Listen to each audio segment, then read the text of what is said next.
zonke izinto senzelwa belungu azenzelwa thina.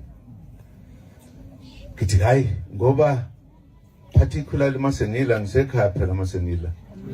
Nami ke ngimemeze noma ngibulawa ukugijima nje. Kuthi yebo izwe lethu alibuyele kuthina. Alidingasali kubafokazana. Sikhona. Ilokho nje okubalekile. Noma abantu ke ngathi mhlambe awu sehambe gijima nje sitshena ukuthi asazi.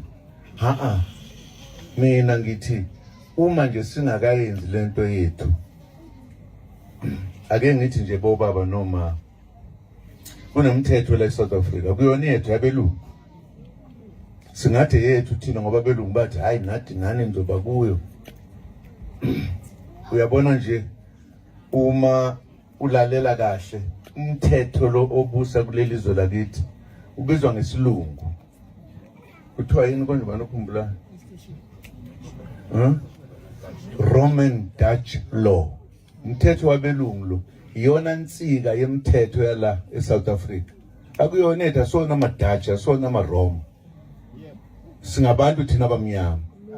Ilokho nje engikucela kubo bonke abantu ukuthi noma ngabe mhlambe bebengaboni ukuthi kwenzekani uma singake sithatha izwe lethu nje ebese ke noma siyahlukanela ngemva lokho sokokwethu kodwa ke sihlangane nje sithatha izwe lo baba mkhulu izwe lelembe leli kulona izwe labelungu kodwa basiphethe abelungu basiphethe bekukusho lokho nje ukuthi ngiyacela kade ngicela ngisho namanye amaqembu ukuthi noma singezwani ake sihlanganeni nje kanye sithathe izwe bese ke siphinde sizenze lokwethu eceleni kodwa silithathe libe sezandleni zethu.